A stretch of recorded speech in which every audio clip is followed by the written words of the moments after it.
Okay, we've got to the end of Pamela. Yay! And the fourth section is weird. One of the reasons it's weird is that it's still coming in the development of the novel at a place where Richardson didn't know that the story had ended when they got married.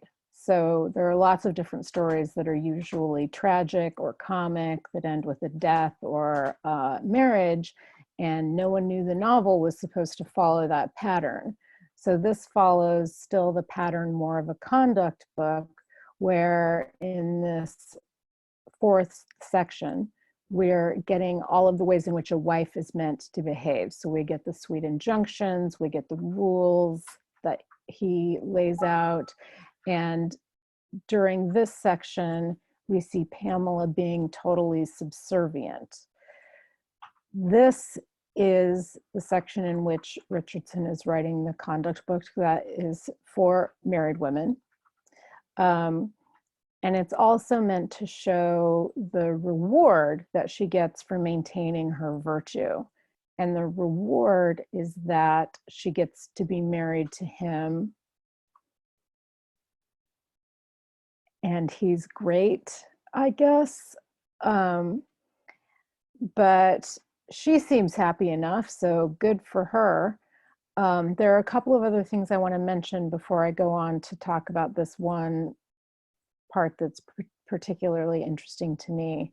First of all, we get the whole section with Lady Davers coming, and I think that's really interesting to read. It also gives us interesting reflections on class and virtue, and allows Pamela to sort of walk again that line between bold-faced saucebox and dutiful wife, and how similar those things look actually.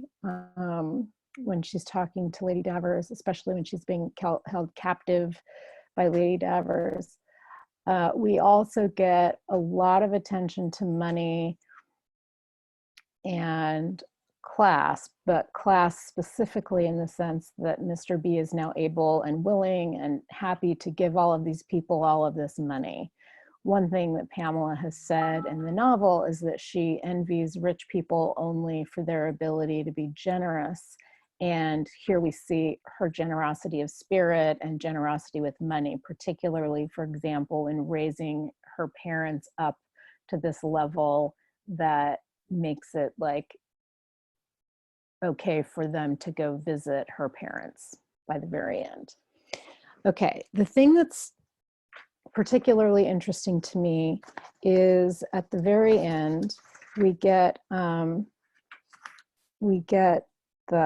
editor coming in to talk about the lessons that we learn. So the lessons that we learn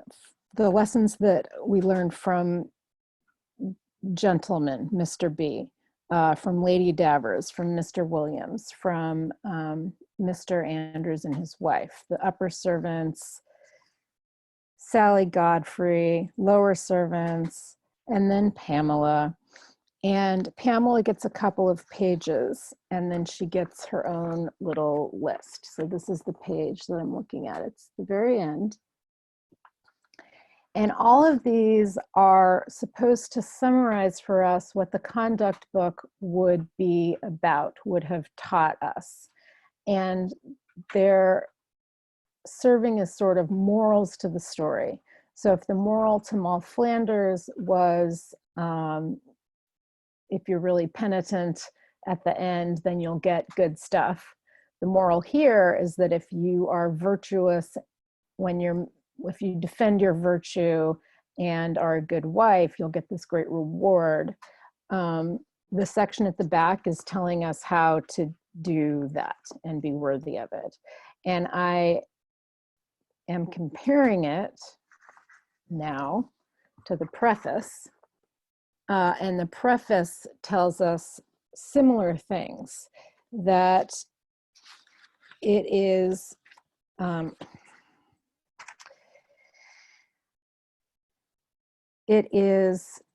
to, or the book will teach the man of fortune how to use it, the man of passion how to subdue it, and the man of intrigue how gracefully and with what honor to himself to reclaim.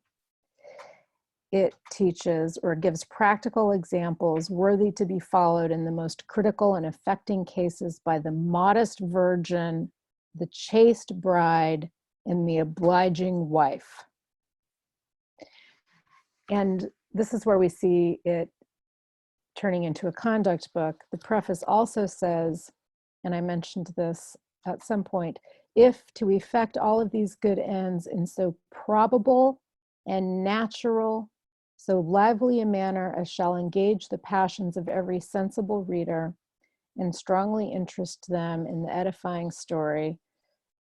And then later down, the letters have their foundation in truth and nature, then the book will do its job.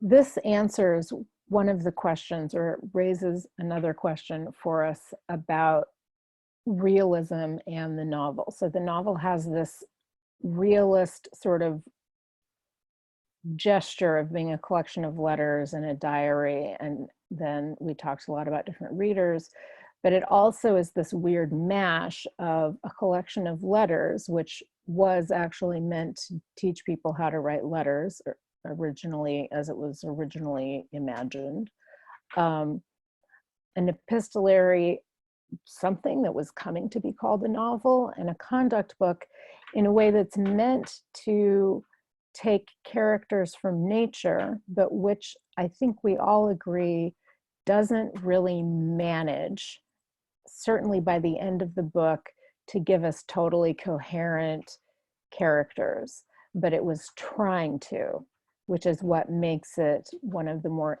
interesting, I hope you agree, examples of an early novel striving for realism.